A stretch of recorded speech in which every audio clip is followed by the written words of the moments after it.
Okay, so we're here at the Why Even Care podcast, and today's guest, I'm honored to have him on. He is a Muay Thai fighter. And mixed martial arts. Mixed martial arts, okay, Yeah. with the background of? Muay Thai, Brazilian Jiu-Jitsu, and Greco-Roman wrestling. Greco-Roman. Yeah. His name is Eugene Cacho. Yep. How you doing? I'm good, man. It's an honor to be here in your podcast. I'm excited. It's my first one, so And there's going to be more. Definitely, man. I look forward to, man. I definitely look forward to working since, we kind of grew up in the same neighborhood, kind of like there's that relatability factor. So I dig it, man. I definitely want to be a part of something like this. So Man, cool. listen, it's an honor to have you on, mainly because you're doing great things. I see the things that you're doing. Obviously, I've known you since we were younger. Yeah. We've known each other since middle school, maybe even before that. It's Yeah. been a long time. Now, we've lost touch. Definitely. You get me? Definitely, Everyone definitely. goes, after we graduate high school, we kind of all go in our different directions.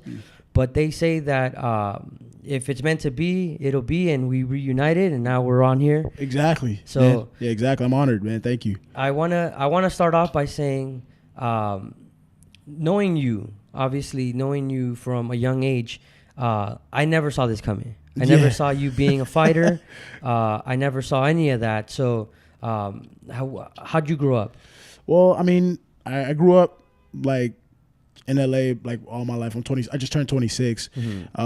So growing up, there's always a little bit of everything. You know what I mean? There's always the good, the bad. You know what I mean? So I saw a lot. I got to grow up a lot around a lot of like gang banging and Violence. a lot of violence. Just a lot of like very what some would quote unquote say like negativity. Yeah. So I would say like I grew up fairly decent, but mostly around the time I felt like I always grew up with my back against the wall in certain aspects of life.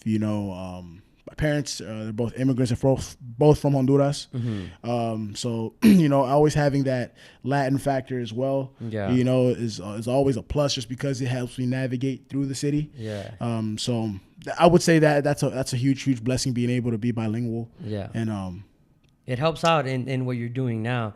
But how many people come up to you and say, oh man, like speak to you in Spanish or try to say something to you in Spanish and thinking you won't understand? Man, quite a lot actually, man. Like it's funny, like when I start bringing out the Spanish, that's like I bring it up always last. That's the trump card, right? Yeah, there. exactly. So I always hit them with that, and they're like, oh my god, like they're like super like wide-eyed open, or like I'll catch people talking shit sometimes. Yeah. And then like it's like, oh, like I answer in Spanish, but politely. Yeah. You gotta check them sometimes. Yeah. I mean, but not like.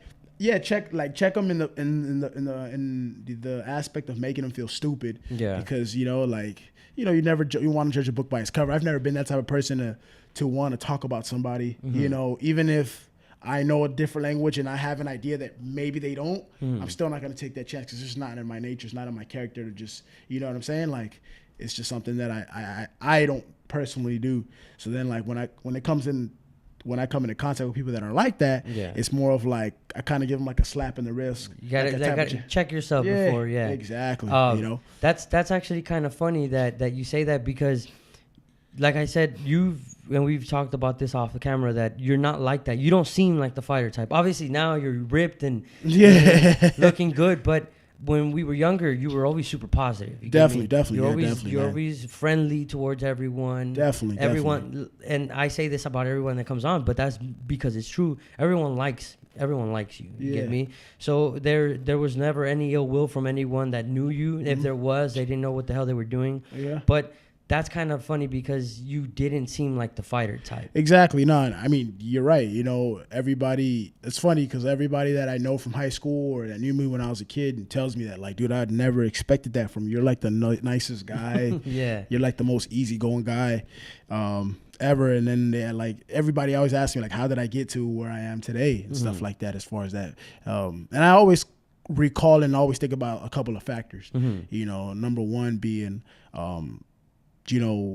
I was bullied too, maybe not beat up. People weren't physically putting their hands on me, but people would always say like comments and shit, stuff. what I mean? They always say dumb shit. So it was like, always being bullied in that aspect. And also the fact of me being an Afro Latino, right? People, always kind of found myself in the middle. Yeah. You know, like the Hispanics are this side and the blacks are on this side. Yeah. Which way will I go? Yeah. You know, or I remember like when we were in school and like we were like talking about prison, right? Yeah. And God forbid I ever go to prison. Mm-hmm. But my friend would tell me, like, if you were in prison, dude, like, what group would you be in? Because, like, you know, prison politics, like, Hispanics and blacks don't intermix. They don't mix, yeah.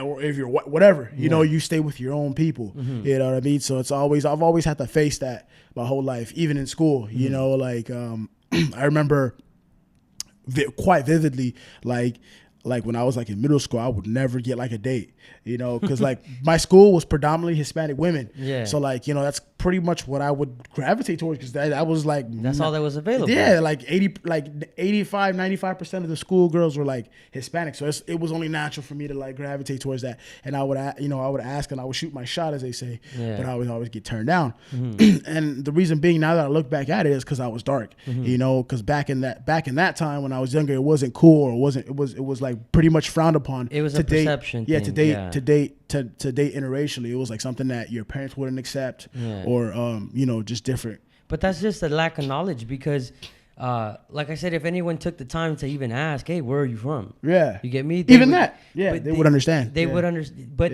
it's just a simple question that I think people now don't understand. They don't understand that, don't judge a book by its cover. And it's a cliche thing to say, but it's also, it's true. It's just, you don't know exactly what this person has gone through. You don't know who they really are. Definitely. And it doesn't take a year to figure it out. It all takes is a couple questions. Hey, what's your name? Where you're from?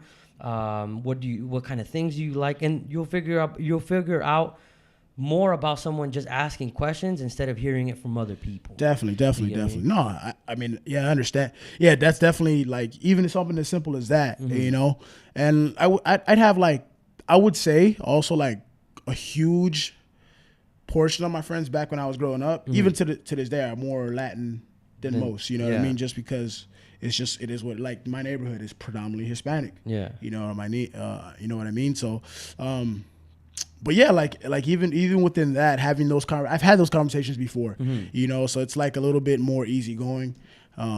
But yeah, back then, man, it was tough growing up, man. I would say my preteen years were like very, very tough. Even my teenagers were kind of tough. You know, even though on the outside it kind of looked like I had everything put together. Yeah. But my teenagers were pretty tough. Yeah. You know, it's one of those things. I actually had a conversation with someone yesterday about because I was coaching basketball, and I was telling one of the parents that it's. The kids see you or even peers see you some way just because you might smile every single day. Right. Just because you might seem happy. And that's not the case. We're all human. We all have our ups and downs. Definitely, yeah. And I was just trying to put that out there that, hey, you know, just because I'm smiling right now, maybe I'm happy in this moment, but I had something that had happened to me. Exactly, yeah. So, yeah, man, it's crazy. Like I said, personally, me, I've known you. We've been cool. We were friends. We're still our friends. Yeah. Knowing you obviously were an athlete in high school. Definitely played basketball. Definitely. Yeah. So, and I've seen that on your social media that you've reconnected with a lot of those people that were on that team. Exactly. Yeah. Yeah. I started. It's funny, man. Once the beginning of this year, like I kind of just wanted to make it a goal to spend like my spare time or whatever time I had doing things that I love. Just because there's so many people there that like go to 195 and then they hate it, you know, and they feel, you know, they live in a life that they can't escape, you know, and then that's not the way to live, you know, at least the way I think about it. So I, like, you know, whatever spare time I have, you know, I like whenever my friends are out playing, I'm out playing as well. You know what I mean? Playing basketball again. And it's just something that I just find very, very therapeutic to me. You know what I mean? I think it's just something that'll always, it's always a love that I always have for the game. You know, I always tell people, like, I've never been in love before. Yeah. But if I could say I've been in love, probably basketball would be my first girlfriend or something like that. You know what I mean? So, man, I'm very passionate about the sport. I still play with a bunch of guys that I used to play with in high school. And it's cool, man. It's a good way to build unity and brotherhood and stuff like that. Man, we need to see you back on the court too, man. Let me know. Let me know. Obviously, with the podcast and work, it's kind of hectic, and now with coaching basketball and trying to get back to the kids and teach and stuff, it's hectic, but obviously I got weekends open, and hopefully you guys do too. Yeah. I mean, we could work something out. I got a few locations we could probably hit. Yeah, you know man, what I let mean, me and know. just kind of retouch bases or whatnot. Catching me off guard here, man. I gotta start stretching. Hey, bro. Hey, man. We all do. Even me, bro. I'm like just running around and just like, man, it's crazy. Like once I started playing again, like I hadn't played in like maybe like a year or so. Mm-hmm. Because there was another time where I was playing consistently, then I stopped because work just got too crazy for me. Yeah. And then like work started slowing down a little bit, and then I was, you know what, let me go ahead and dust off the sneakers and get back on it, man. It's an intense sport. It's like people think that it's just about putting the ball in the hoop. Yeah. Nah, it's a lot deeper than that. You gotta play defense. You gotta play defense. You gotta transition. You gotta communicate. You know, man. you gotta get in your, like, once if you're one of your teammates or you guys miss a shot, you guys gotta get back on defense super quick. Yeah. And you know what I mean? Like there's just a lot to the game. You know, that's why sometimes it frustrates me when people are just like, oh, you just gotta put the ball in the hoop. Like, no, it's a lot more than that. You know, and we're even talking about just pickup games. Exactly. We're not even talking about like an organized game. We're talking about pickup games at the park or at a gym. High level. Even the high level stuff, like you got to see plays like 2 or 3. you got to see him 2 or 3 steps ahead. Yeah. You know what I mean? So So to get back to everything, you graduate from LA High. 2010. Yeah. You graduate from LA High, and then. Obviously, even since you were younger, you've been a hard worker. You've had a job. You have multiple jobs. Yeah. So right after you graduated, what did you end up doing? So right after I graduated from high school, definitely a very hard time in my life. Yeah. You know, we had just finished our senior season. It didn't go as I fantasized about it. Yeah. You know, that year prior, you know, wanted to kill and wanted to do this and wanted to get scouted and stuff like that. Yeah. That didn't happen. So then, like, you know, right after I graduated, I took like a year off because I didn't know what I wanted to do. Mm-hmm. Like I kind of had an idea. Like a part of me was like, man, I pursued firefighting for a minute, but then I found out I wasn't passionate about it. So then I just took that year off just to figure things out. You know, and I was still playing basketball. I was saying to myself, like, I'm going to use this whole year to kind of work on my game, see, like, you know, trying out college next year, see if I could even walk onto a team or whatnot, having not gone to school. Right after high school. So I was just playing ball, man, and just working out and getting in shape and just trying to figure things out. You know, as far as like see if I still had a shot with this hoop thing. Yeah. So then right after that, the next year, 2011 hits, I go back to school. Man, it's crazy how 1 year out of school kind of puts you like you're rusty, man. Yeah, you don't know what the hell's going on. Exactly, man. Yeah. I enrolled myself in Santa Monica college, which is, you know, right down by the beach. Yeah. So yeah, even there, like that first like couple weeks, I was feeling it. I was feeling that rust, man. Like you know, papers, homework, just like adding that to my repertoire. You know, I'm just like, damn, I had it like a whole year without this shit. Now it's back. Yeah. You know what I mean? So having to make that adjustment was quite tough. So then like I ended up going for like maybe like 2 years. Met a lot of cool friends, man. A lot of the people that I used to hang out with were from overseas. So like so Santa Monica has a huge population of Swedish students. So it's cool. Yeah, it was cool being able to hang out with like the Swedes and stuff like that. Like being like the token only American guy. The token only American guy. You know what I mean? So it was cool, man. It was great. But then, man, like I just started finding myself like really like, you know, and I'm the type of person, if I'm not passionate about something, you're not going to get me to do it. Yeah. You know what I mean, even if it's paying. You're paying well. If you don't enjoy it. If I don't enjoy it, you know, I just have that very like that unless I really, really, really needed it. Like, for example, like if like, you know, if I have a really tough situation at home and nobody else is putting income, I got to do what I got to do to make sure those lights stay on. Yeah. But you know, but yeah, like I was working, I was going to school, and I was doing good in school too. Like it wasn't, I was slacking, you know. It's like I was like, you know, I was getting A's and stuff like that, but I just wasn't feeling it. You know what I mean? And I remember like 2 years into it, maybe a year and a half, I want to say, into it. I just was like, man, at a crossroads. Like I didn't feel like enrolling back into school, you know. And then I remember one summer, I'll never forget it. I turned on TV. I was just watching I was just going through the sports channels and stuff, and like the UFC fight night was on, and it was a past fight. It was an old fight, but it was BJ Penn versus Nick Diaz. Yeah. Man, I saw that fight, and I was just like, wow, like these guys are going at it. Like, I really do feel like if I dedicate myself every day to do this, like something that you could pursue. It's something I could pursue and really could change my life forever. Yeah. And man, I did just that. But let me backtrack for a minute, because I feel like I always tell people that, like, you know, that was kind of like the you know, when I saw the light into the MMA world. And it wasn't really that. Now that I think about it in retrospect, it was like my friend Marco, rest in peace, you know, passed away unfortunately.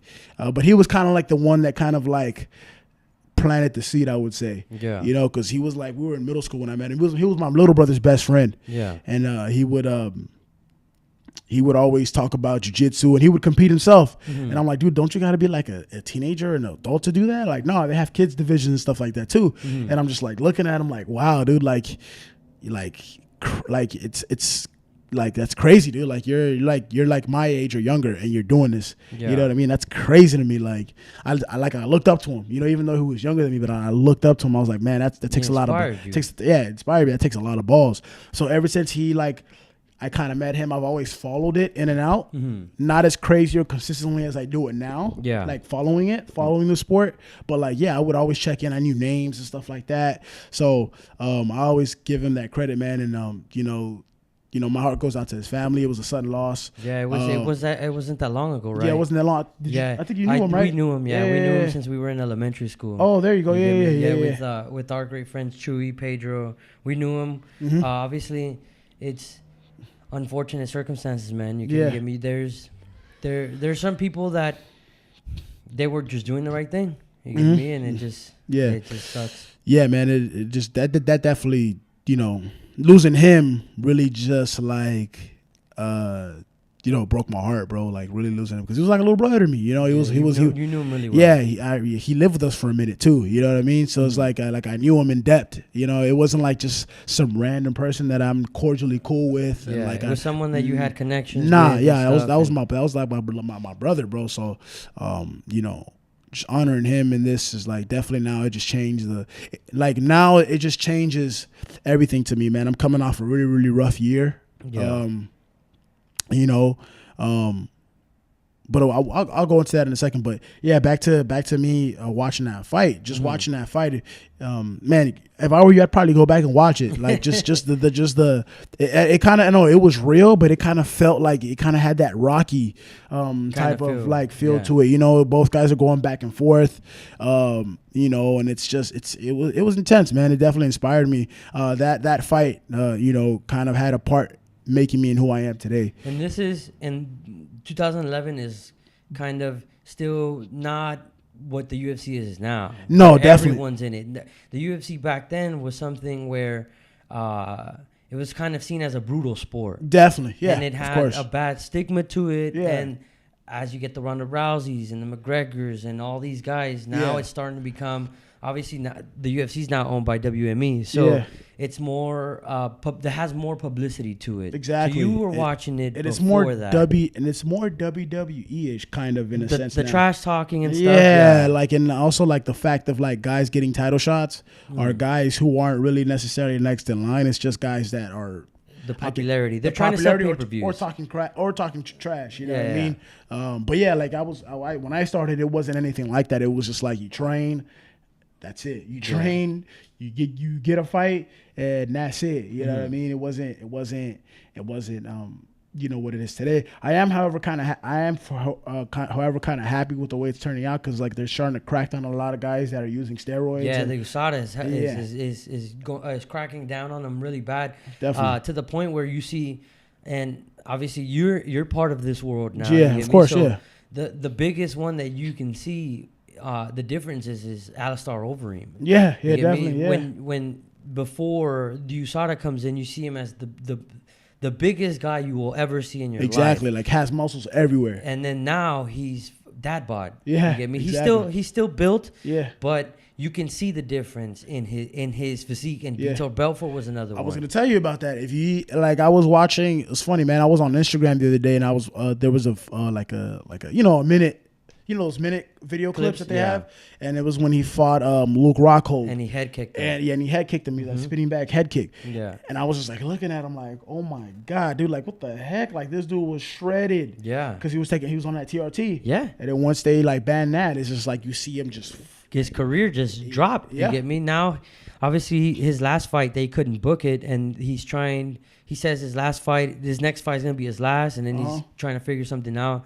But, yeah, man, it's a lot of those guys are on steroids. Obviously, Chad Mendes is one of them. All these guys that were at the top of the level, top of the game, and then USADA comes in, and they just drop. Yeah, exactly. And it's a cleaner sport, obviously.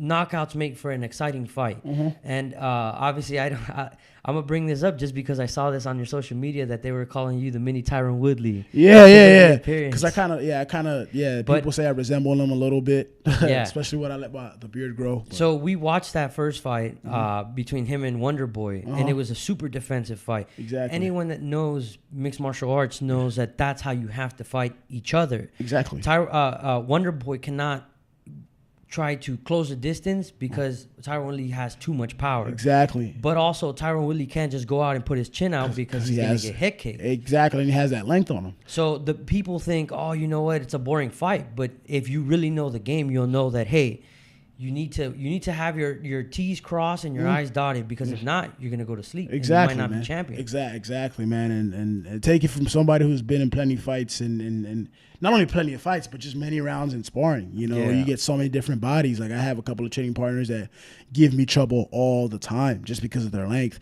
But it's also good practice for me, because when I see it now, when I see it in an actual fight, I'm like, well, you know what? I've been there before. Yeah. You know, and let me make this adjustments. And I think a lot of the key to it also is like to make adjustments on the fly, because fights never go as planned, man. If they did, you would win every single fight. Exactly. Yeah, they always go. You know, you might break something, and you might have to like, okay, I just broke my hand. Yeah. Now what's plan B now? Like what combinations can I throw without having to not only damage the hand, but also not allow the other fighter to see that you're damaged. Like you got to play that poker face. Yeah. So you know, one of the biggest things that I can say comparing to that is actually the last Paige Van Zandt fight. Yeah. Where she's spinning back fist and she broke her arm, and you can hear it on TV. Wow. The snap of her forearm. I haven't actually seen that, but so I saw the pictures. But. In the first round, she hits a spinning back fist, and the last fight that she won was on a jump kick. Yeah, she had a switch kick or something. Yeah, in the air. And she knocked her out.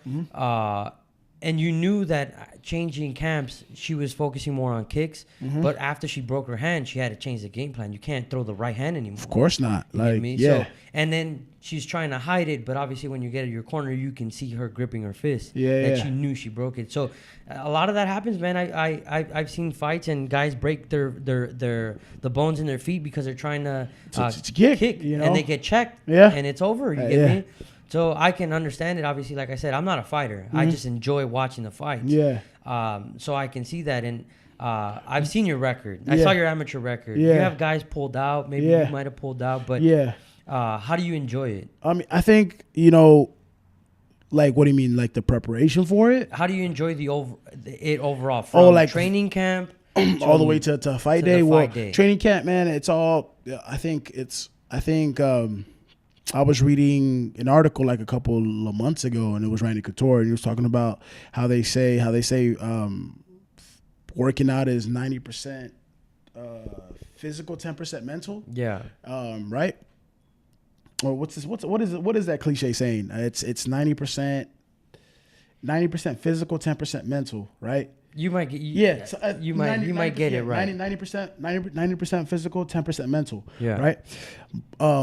But guys train like that. Yeah. They train physically hard, but they don't train the mind. The mind, yeah. You know, so there's always that balance you have to find, right? So as I get older in the sport, I come to realize that, like, your mindset and your mental health going into a fight has to be on point. Yeah. You know what I mean? Yeah, there's stuff always going on in your personal life. There's stuff going on in my personal life right now. Yeah. You know, but it's very enjoyable to the point. It's enjoyable because of the fact of, like, putting yourself through fire, you know, and coming out and coming out of a refined individual. You know what I mean? That's what fighting does to me. You know what I mean? You know, when I'm getting ready for a fight, I train twice a day. Train twice a day. Sometimes, depending on my body feeling, I might switch it up to one. Yeah. But that one is going to be quality. You know what I mean? Yeah, it's not quantity over quality. Exactly. Yeah. Like, you got to make sure your training sessions are very, like, you gotta make the most out of them. But yeah, and they're different workouts, like sometimes I'll work on my striking, or I'll do some wrestling, or I'll do some jiu-jitsu, or some running, or some yoga. I've even added that, and then just kind of a combination of all these things, and still also being open to other things too as well, like doing doing gymnastics, and stuff like that, So it's just a grueling process. If it could all be documented, I think every training camp should be documented, just so people can see. Because what you guys actually go through. Because people think that, we just get in there, we put on 4-ounce gloves, and we beat the shit out of each other. All right, and I kind of like what you said. You said that, like, people when they saw that Tyron Woodley fight, they were like, against Tom Wonderboy, the first one, people were just talking shit. And it's not the case. It is not the case, man. What do you want the guy to do? You want him to run into something that he doesn't want to get hit with? Yeah. So you know what I mean. So it's like, people need to see this, and maybe if they watch fighting, look what Tyron did to Robbie Lawler. Yeah. You get me? First round, Robbie Lawler comes in, he lays him out. He's a champion. Because that's his style. His style is like, you know what? I'm gonna get in your face and I'm gonna hit you. Let's see what happens. And Tyron Woodley was like, all right, cool. I'm gonna beat you at your own. Yeah, I'm gonna beat you at your own game. Yeah. And that's what happened. But yeah, man, I think also like back to what you were saying about people knowing, like, when people find out, people that I know, when they find out that I do what I do, it's a good and a bad thing. The good thing would be like the good part about it, and what I enjoy is that it inspires them. Yeah. And then it like helps them kind of just like, I kind of want to do stuff that is scary and conquer fears, because it's scary, man. I mean, to get hit. Yeah. There's potential for if somebody tells you like, I'm not scared or whatever, like, BS. Yeah. They're all scared. Some are just good at hiding it more than others. You know what I mean? But also the where it's bad, the reason why I kind of, when people find out about what I do, I'm like, the reason why I don't want them to know sometimes is because, depending on the person, they kind of look at you as some type of, like, not brute or animal, but they kind of look at you as, like, not civil. Yeah, like not civil. Like for example, I'll be out with friends all the time, right? And they'll make, I mean, they're innocent jokes, but it can kind of get annoying sometimes. Yeah. Where they're like, oh yeah, man, if anything pops off, I know we're safe because Eugene is here. You know what I'm saying? I know he'll, like, you know what I'm saying? He has our back. He's a trained fighter. Woo. And I'm like, nah, man, it's not even about that. I'm trying to avoid those type of situations. Yeah. I'm not trying to. The smart people are not trying to fight. Exactly. Because you know what you could possibly do or what can happen to you. Exactly. And I'm not Superman. Like street fighting is like, it's crazy, man. Like, you never know what the other person may have. You might have a knife. He might have a gun. Yeah, you know what I mean? So it's not a smart thing to want to do. And it's like, people think that we're like, like Van Damme and, like, what they see on TV, these action movies that they see on TV, that we're exactly like that. Yeah. But it's totally not the case. You know what I mean? Like, like, we're just, entertainers. You know what I mean? So that's kind of like one of the things about it that I kind of like and dislike about the sport. Yeah, and you'll get that. You get me? It's just, obviously, like you said, it's innocent jokes. It's just people just like to say things. Sometimes they don't think about it. Yeah, you get me? So it's understandable.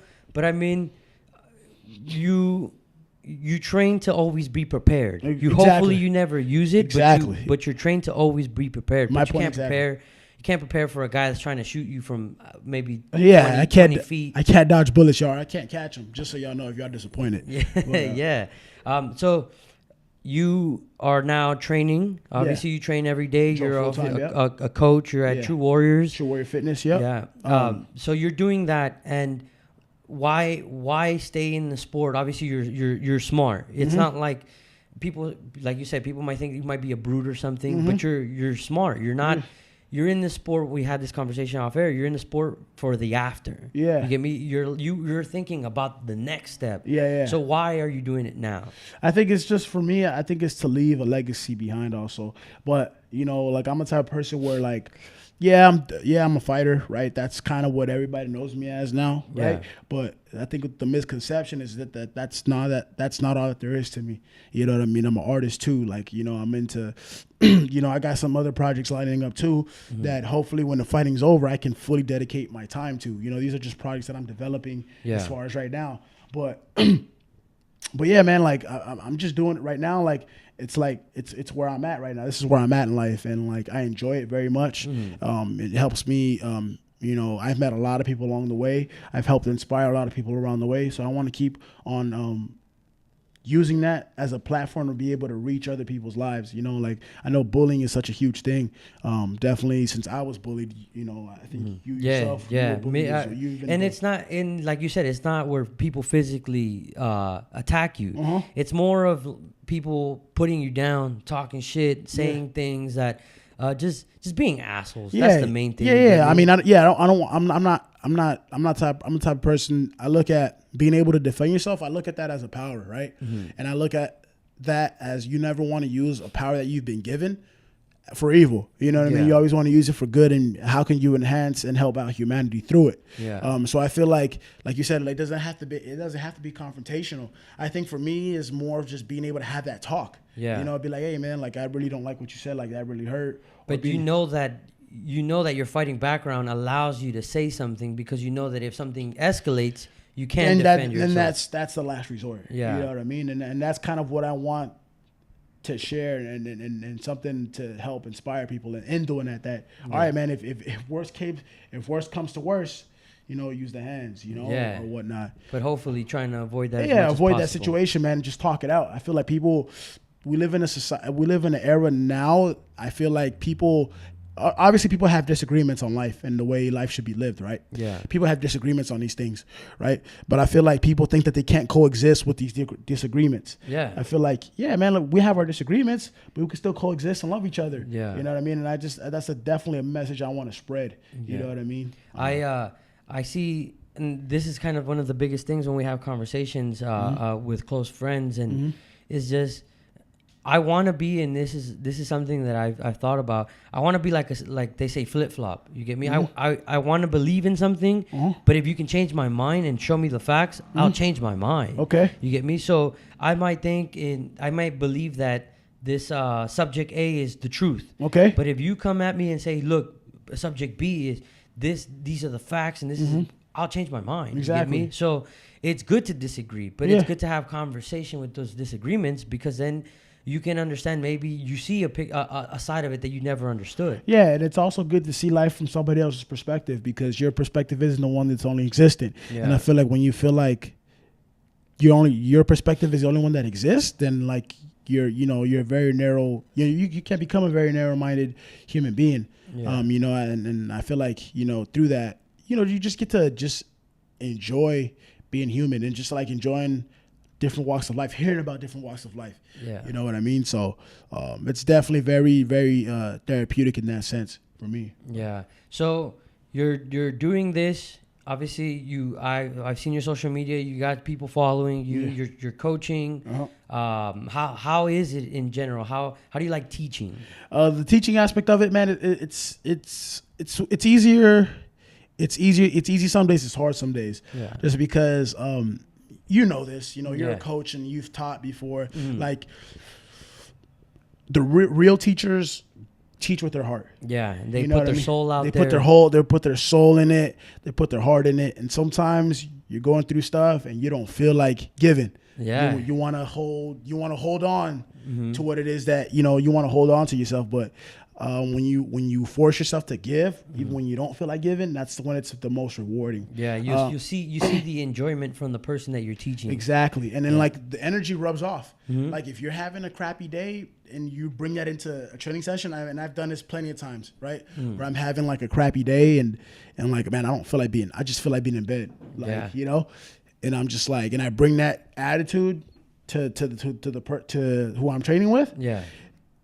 It's not fair. Like, it's like one of those things like, man, like, dude, like, like I'm here for that person. That person's, they're looking to escape their own bullshit. Yeah, and then you're bringing your own. And I'm bringing my own bullshit into it. Yeah. You know what I mean? So I think also for me, what makes it, I think one of the things that separates me from a lot of trainers, I would think, and this is based on all the feedback that I've gotten, is that I'm not afraid to be honest with them if I'm feeling like shit. Yes, you know? and see, for me personally, that's the biggest thing. Is I was telling you about the anxiety thing that we were just discussing earlier off camera, and it's just I need to show these kids that I'm human and that I made mistakes and that I can come back from. Obviously, my goal when it comes to teaching is I want you to not make that mistake and still be successful. Of course, because you can make the mistake and then get by and then pick it up, but as long as you can avoid it, we will be fine. Definitely. But I think that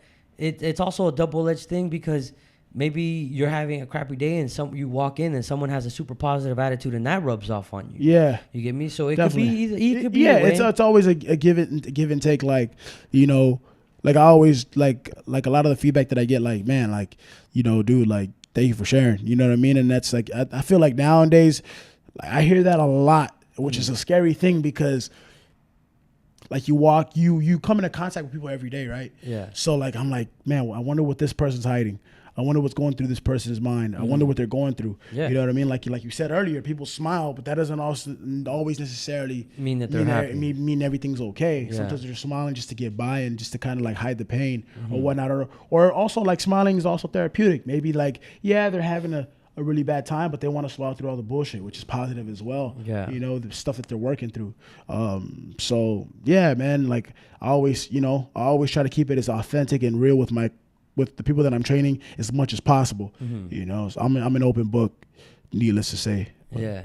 I mean, sometimes you gotta some things not everyone deserves to know. You get me? Yeah. Definitely, man. I feel like there's certain things about me that, like, you know, like I said, it comes with discernment and time. But yeah, definitely. So obviously, like I said, we're approaching that mark. So I want to ask you a couple things right before we wrap this up. Yeah, definitely. What are your goals? Like, what do you? And I ask this to everyone. Listen, Dennis was on here on the last episode, and he had a quote in one of his articles that said, "What problem are you going to solve? It's not what do you want to be. It's what problem are you going to solve."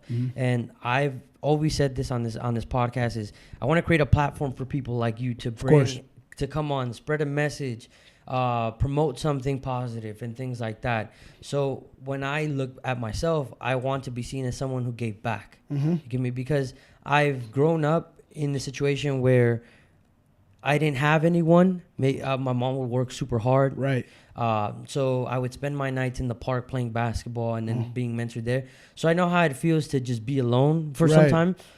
I also know how it feels to have people there to mentor you. Of course. And it's very instrumental. Yeah. So what I want to do is I want to not allow those kids to feel that I felt at the very beginning. Right. I want them to feel the positive things that I felt. So when I become older and people will talk about me, I wanted to say to someone who just gave back. Definitely. So what do you see for yourself? Well, I think like you said, what was the question again? So what are your goals in life? What do you want to be? What problem do you want to solve? When people ask you when people talk about you, what do you want them to say? Yeah. Well, you know, like I want people, like when people talk about me, I want them to say this. I want them to say that, like, you know, he gave back. He cared about people. He loved everybody as much as he possibly could. And I want to leave a legacy. The legacy that I want to leave behind is being able to conquer fears. Because I feel like, especially, and I see this, I don't know, as I get older, I just have different revelations. I feel like a lot of people that I grew up with are stuck in the same situation based out of fear. Yeah. You know, and fear to fail. Yeah, fear to fail or put themselves out there. You know, and I definitely want to help them, help inspire, you know, not settling, you know, because I feel like that's one of the worst things you could ever do in life is settle for whatever. Yeah. You know, so I think that's kind of that's my goal, is to be able to inspire and be able to create too, man, and add to the world and add positivity to the world. Yeah. Being, you know, and through the arts, You know, so just keep a lookout. You know, I'm constantly always working on different things, different projects. If you guys ever want to come to the gym, just Google True Warrior Fitness Los Angeles. Mm-hmm. We're on Sunset and Gardner. Sunset. 1516 North Gardner Street. Right behind the Guitar Center. Exactly, behind the Guitar Center. So if you guys want to come in and check out a class, please feel free. It'd be an honor to be able to share my knowledge with you all. Yeah. Also, the Instagram is going up too. The True Warrior Instagram at TWF Los Angeles is also available too. If you guys want to see a more in-depth look, more material. Yeah. If you guys want to see that. And then follow at the Eugene Cacho. At the Eugene, yeah, that's my personal Instagram. If you guys want to see what's going on in my life, you know, always I'm always updating and always posting up pictures. At the Eugene Cacho, all one letter. And it'll all be in the description. Send me all that information. We'll put it on there. Definitely.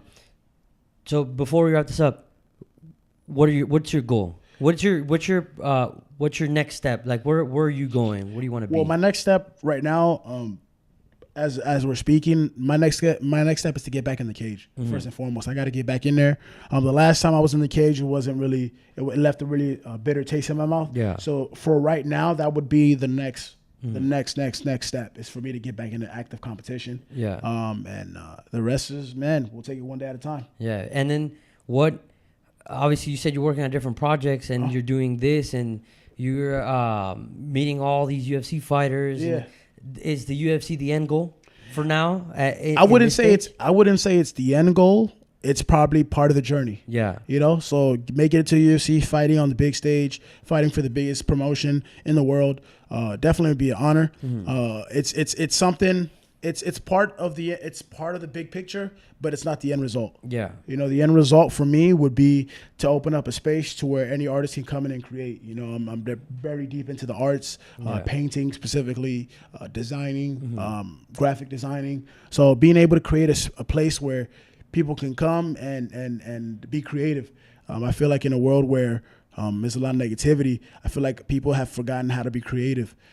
You know, so I feel like if we can go ahead and promote creativity amongst the masses, definitely give a lot more people give people a lot more to do than to just like think of bad shit to do. Yeah. You know what I mean? So it's funny that you say that because I was thinking about it. I'm like, man, like what if I wanted to learn how to make music, or what if I wanted to learn how to make film or learn how to paint. Exactly. Like, where do you go? And obviously there might be some places, but maybe if you have that all under one roof. Yeah, definitely. Yeah, man. That's definitely the process. You know, I have a vision. You know, I have a vision, you know, locked in and like, you know, every day from this point on is going to be worked towards making that happen. Yeah. You know, so I gotta make that happen. But so listen, it was a pleasure to have you on.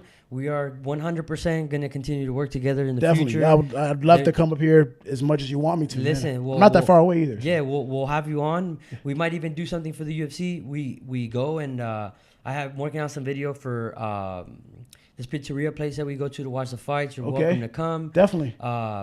Just for the next pay-per-view, which is on the 11th. Okay. Again, if you have some time, we'll head over there. Who's that again? The February 11th card is the Luke Rockhold versus Yo Romero. That's gonna be epic. Yeah. Stay tuned to watch that. I'm personally looking forward to the Stipe Miocic Daniel Cormier. Dude, that July 7th international card is gonna be. That's crazy. Gonna be. I mean, I'm trying to see if I can even go to like Vegas that weekend because that's International Fight Week. Yeah, it's International Fight Week. So man, it's very definitely gonna be super, as the youngsters say today, lit. I'm just fucking with you. I'm 26 years old. I'm still young myself, but yeah, man. Yeah, it'll be definitely epic, man. We'll see. We'll stay in contact, and you'll see more of Eugene. You get me? Hell yeah. At the Why Even Care podcast. Don't forget to leave a like. You get me? Don't forget to leave a like, subscribe, follow the man on Instagram. Again, at the Eugene Cacho, and then True Warrior Fitness. If anyone wants to get a hold of him, message me, message him. We'll get you guys in contact. Definitely. Thank you for coming on, man. Hey, man. Appreciate it. Thank you. Yes, sir. Thank you.